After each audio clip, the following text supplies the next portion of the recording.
لا موجود إلا الله لا مشهود إلا الله لا مقصود إلا الله لا معبود إلا الله لا إله إلا الله آمنا برسول الله.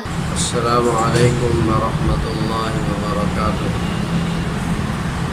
الحمد لله وكفى والصلاة والسلام على سيد الرسل وخاتم الأنبياء. يا رب صل وسلم دائما أبدا على حبيبك خير الخلق كلهم. اللهم صل على سيدنا محمد وعلى آل سيدنا محمد كما صليت على سيدنا إبراهيم وعلى آل سيدنا إبراهيم إنك حميد مجيد. اللهم بارك على سيدنا محمد وعلى آل سيدنا محمد كما باركت على سيدنا إبراهيم وعلى آل سيدنا إبراهيم إنك حميد مجيد. آن لائن قربانی کورس سن 1441 ہجری. آج یہ آخری سبق ہے جو انتہائی اہمیت کا حامل ہے، جس کا عنوان حج بیت اللہ ہے. حج کے متعلق کیا تفصیلات ہیں،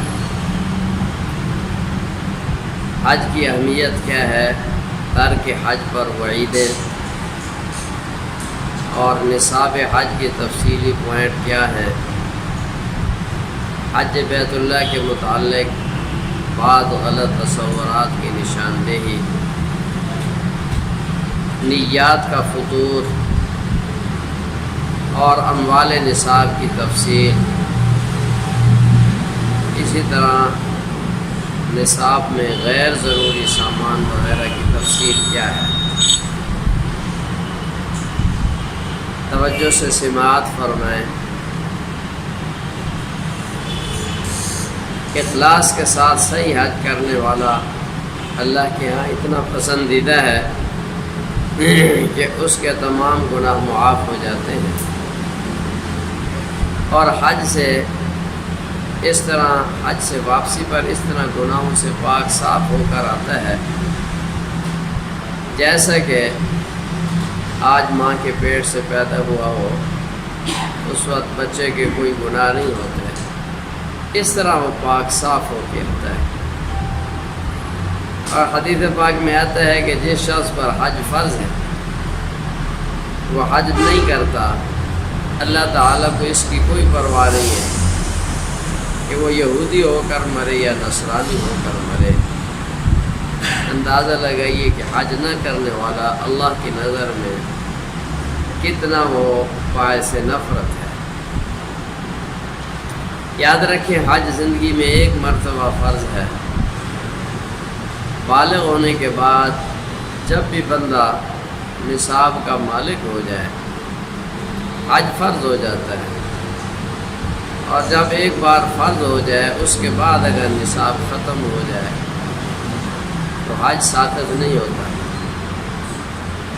اور یہ بھی یاد رکھیں کہ حج کا تعلق بڑھاپے کے ساتھ نہیں ہے، نہ ہی سفید داڑھی سے ہے، نہ ہی بچیوں کی شادی کی وجہ سے کوئی رکاوٹ ہے.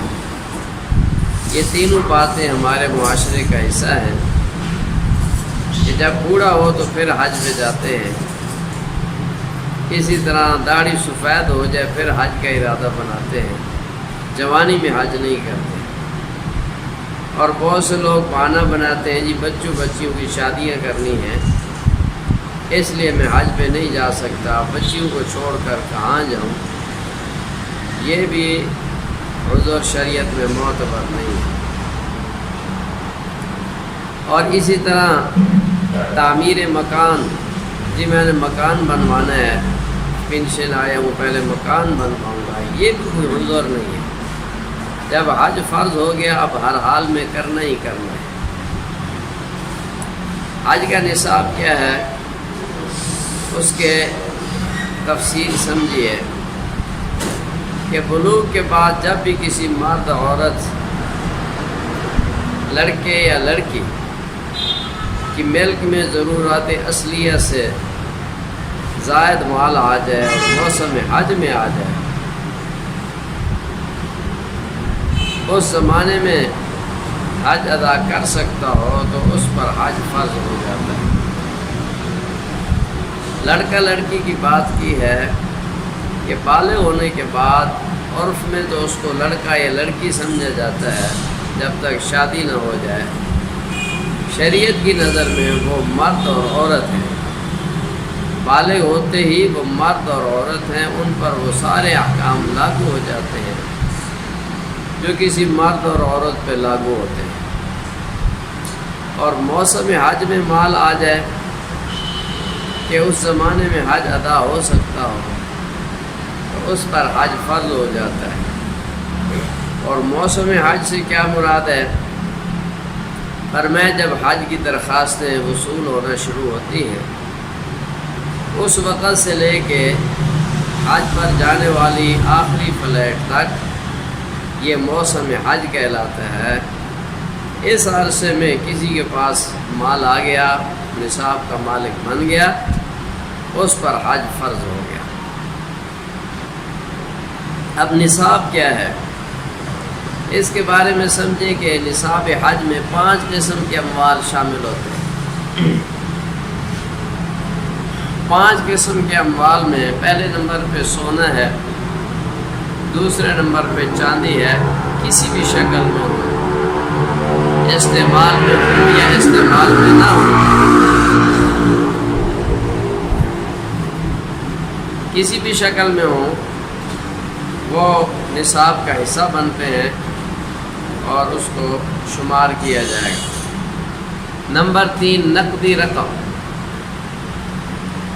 نمبر 4 غیر ضروری سامان، نمبر 5 مال تجارت۔ ان 5 قسموں میں سے تھوڑا تھوڑا مال ہے، یہ سارا جمع کرو تو نصاب کے برابر بنتا ہے، حج کر سکتا ہے، تو اس پر حج فرض ہو جاتا ہے۔ اور غیر ضروری سامان کی تفصیل اکثر لوگوں کو معلوم نہیں ہے، اس کے بارے میں بھی وضاحت سمجھے کہ غیر ضروری سامان کس کو کہتے ہیں۔ نمبر 1 سلے ہوئے کپڑے، 3 سوٹ سے جو زائد ہوں گے وہ غیر ضروری، اور بغیر سلے سارے کپڑے غیر ضروری میں آتے ہیں، ان کی قیمتیں موجودہ قیمتیں جمع کی جائیں گی۔ غیر ضروری برتن یعنی جو سال بھر استعمال نہیں ہوتے، اسی طرح وہ بستر جو سال بھر استعمال نہیں ہوتے، فرنیچر کے وہ حصے جو سال بھر استعمال نہیں ہوتے، ڈیکوریشن پیس، سیندریاں وغیرہ، یہ سب غیر ضروری میں آتی ہیں۔ ٹوٹا پھوٹا سامان، مشینری جو استعمال میں نہیں ہے لیکن اس کو بیچ کر کچھ رقم مل سکتی ہے، یہ سب غیر ضروری ہے۔ ٹی وی ہے گھر میں، یہ بھی غیر ضروری میں آتا ہے۔ کمپیوٹر جو کسی تجارتی مقصد یا تعلیمی مقصد کے علاوہ ہے، پیسے شوقیہ طور پہ رکھا ہوا ہے، وہ سب غیر ضروری میں ہے۔ ہاں اگر کوئی تجارتی یا تعلیمی مقصد ہو تو وہ ایک الگ بات ہے۔ اسی طرح غلہ جات جو حج سے واپسی کے اخراجات سے زیادہ ہو، یعنی 1 سال، اس کا تقریباً اندازہ 1 سال فقہاء نے ذکر کیا ہے، 1 سال کے خرچ سے زائد جو غلہ گھر میں موجود ہے وہ بھی غیر ضروری میں آتا ہے۔ اسی طرح فالتو زمین اور پلاٹ وغیرہ جو پیسے بچوں کے لیے لے کے رکھے ہوئے ہیں، پلاٹ، یا ویسے ہی کبھی ضرورت پڑ سکتی ہے، جی مہنگا ہو جائے بیچیں گے، یہ سب اس کی قیمتیں شامل کی جائیں گی۔ اضافی مکان، اپنی رہائش کے علاوہ مکان ہے، اس کے علاوہ اپنے استعمال کے علاوہ دکانیں ہیں، کرائے پہ دی ہوئی ہیں یا خالی کھڑی ہیں، ان کی قیمتیں بھی شامل کی جائیں گی۔ اور ضروریات اصلیہ کے علاوہ کسی شے کی خریداری کے لیے جو ایڈوانس رقم آپ نے جمع کروائی ہوئی ہے وہ رقم بھی اس میں شامل ہوگی۔ اسی طرح آپ نے کہیں کمیٹی ڈالی ہے، کمیٹی نہیں نکلی مگر آپ نے قسطیں جمع کرائی ہوئی ہیں، وہ قسطیں جتنی جمع ہیں وہ رقم بھی شامل ہوگی۔ بینک میں یا ڈاکخانے میں رقم فکس کرائی ہوئی ہے وہ بھی جمع ہوگی۔ کسی کو قرضہ دیا ہوا ہے اور اس کے واپس ملنے کی امید ہے، یہ قرضہ بھی شمار کیا جائے گا۔ انعامی بانڈ کی جو رقمیں ہیں جو ان کی اصل رقم ہے، انعام والی نہیں، انعام تو سود ہے، جو اس کی اصل مالیت ہے وہ رقم بھی اس میں شامل ہوگی۔ تو یہ ساری چیزیں غیر ضروری سامان میں آتی ہیں، ان سب کی قیمتوں کو جمع کریں گے۔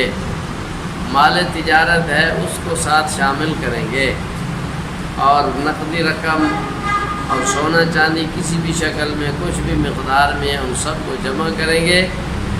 اگر زندگی کے کسی حصے میں، بلوغ کے بعد کسی حصے میں اتنا مال کبھی آیا تھا کہ اس زمانے میں اگر حج کرنا چاہتے تو حج ہو سکتا تھا، اس پر حج فرض ہے۔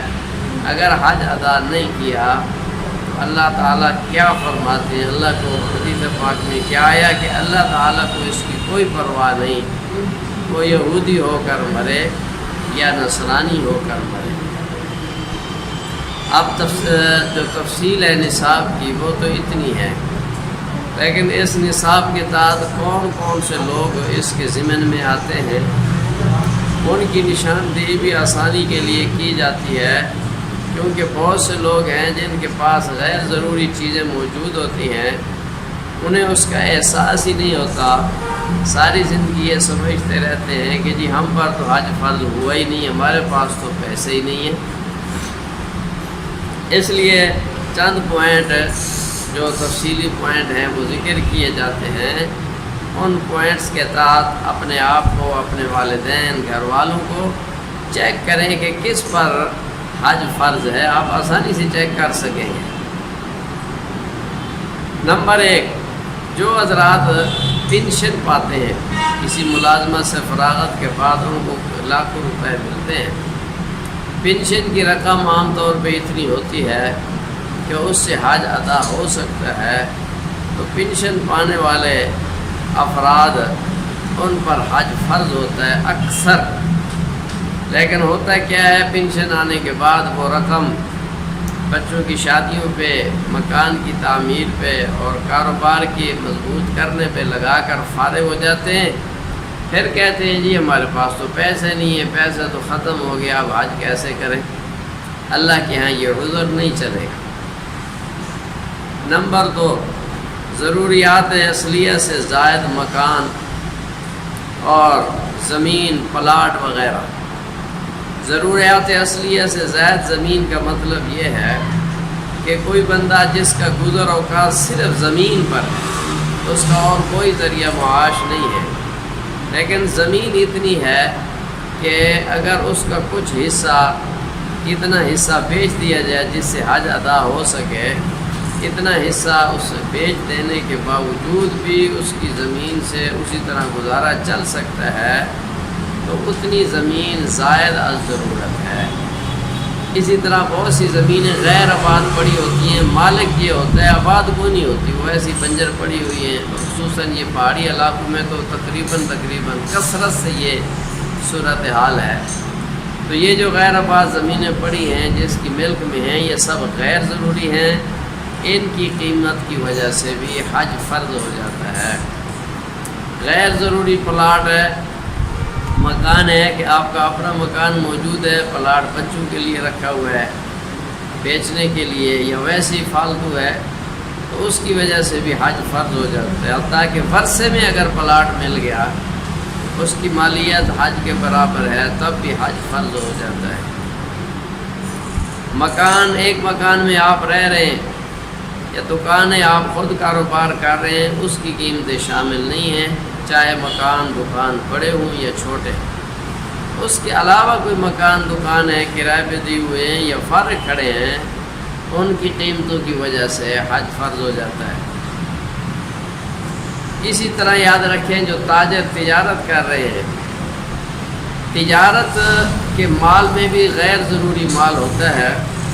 مثلا تجارت کا اس کا حجم 10 لاکھ روپے کا ہے، اس سے اس کا نظام چل رہا ہے۔ اگر اس میں سے 4 لاکھ 5 لاکھ نکالتا ہے تو باقی 5 لاکھ سے بھی اس کا اتنا نظام چل سکتا ہے کہ گھر کا گزارا ہو سکے، اگرچہ اعلیٰ درجے کا نہ صحیح، گھر کا گزارا ہو سکتا ہے۔ تو اس کا یہ جو 5 لاکھ روپیہ ہے یہ تجارت میں، اس رقم کی وجہ سے اس پر حج فرض ہو جائے گا، کیونکہ یہ اتنی رقم اس کی ضرورت اصلیہ سے زائد۔ صلی اللہ علی النبی الامی۔ اسی طرح کوئی آدمی ملازمت کرتا ہے، زمین تھی اس کے پاس، گزارا اس کا زمین پر تھا، پھر اس کی ملازمت لگ گئی، یا اس نے مزدوری شروع کر دی، یا اس نے کوئی صنعت کاری شروع کر دی، اور اس کا گزر اوقات کے لیے اور ذرائع پیدا ہو گئے، تو اس شخص کی بھی زمین ضرورت اصلیہ سے زیادہ ہے۔ یہ بھی صورتحال کثرت سے پائی جاتی ہے کہ کاروبار بھی ہے، زمین بھی ہے، اور کیا ہے جی بس چلو گندم گھر کی ہو جاتی ہے، وہ صرف گندم کے لیے رکھی ہوئی ہوتی ہے، اس نے تجارت بھی چلائی ہوئی ہے یا ملازمت ہے، تو اس زمین کی وجہ سے بھی حج فرض ہو جاتا ہے۔ کسی زمانے میں حج فرض ہوا ملازمت مزدوری تجارت کی وجہ سے، بعد میں وہ ملازمت چھوٹ گئی، مزدوری ختم ہو گئی، تجارت ختم ہو گئی، تو حج ساقط نہیں ہوگا، حج بہرحال کرنا پڑے گا۔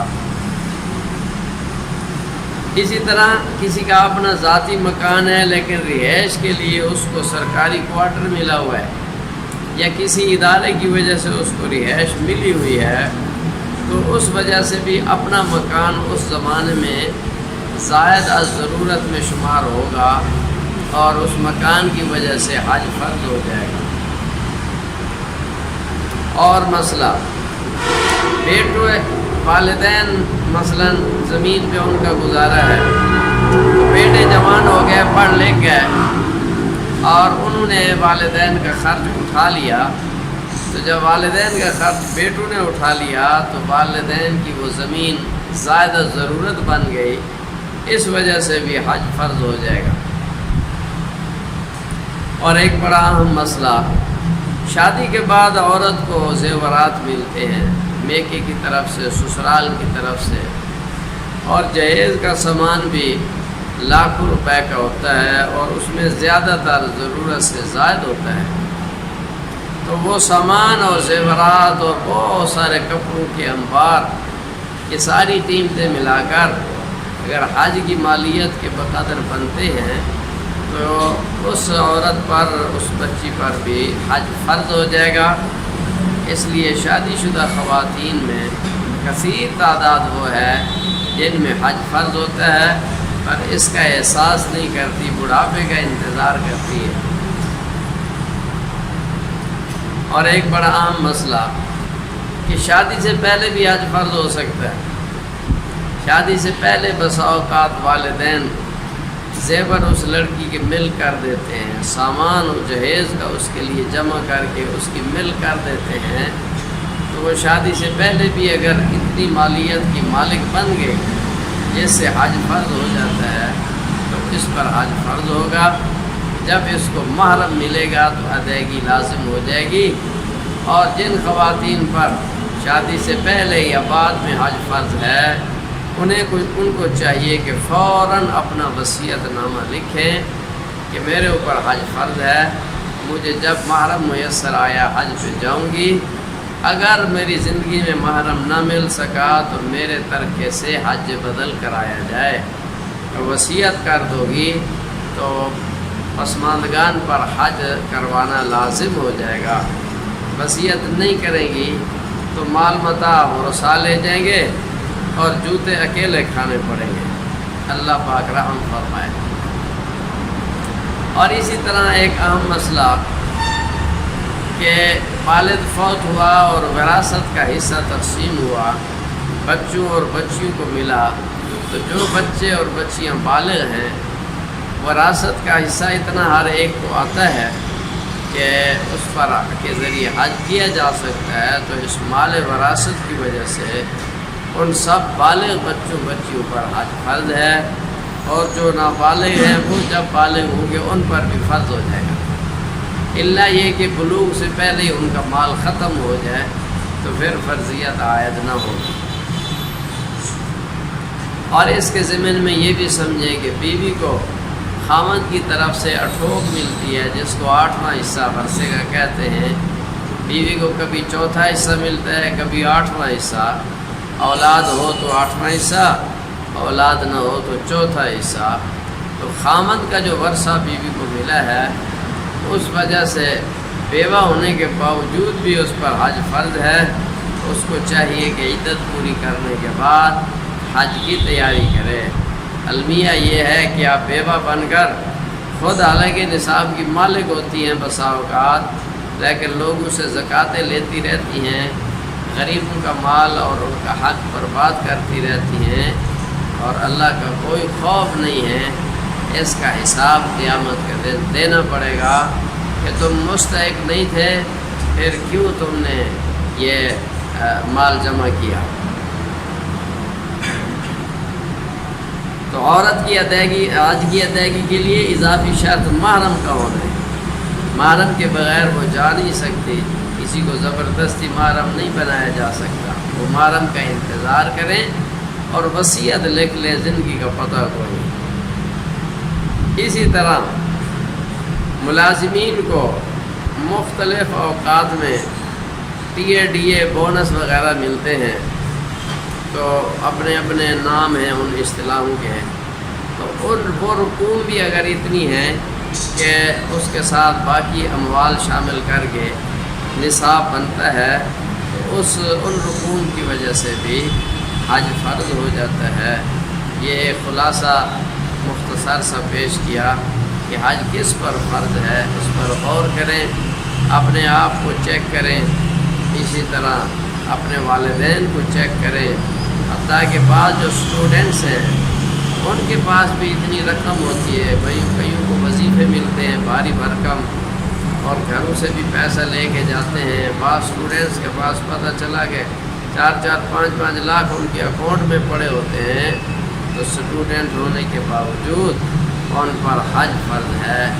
اللہ پاک دین کی سمجھ عطا فرمائے، عمل کی توفیق عطا فرمائے۔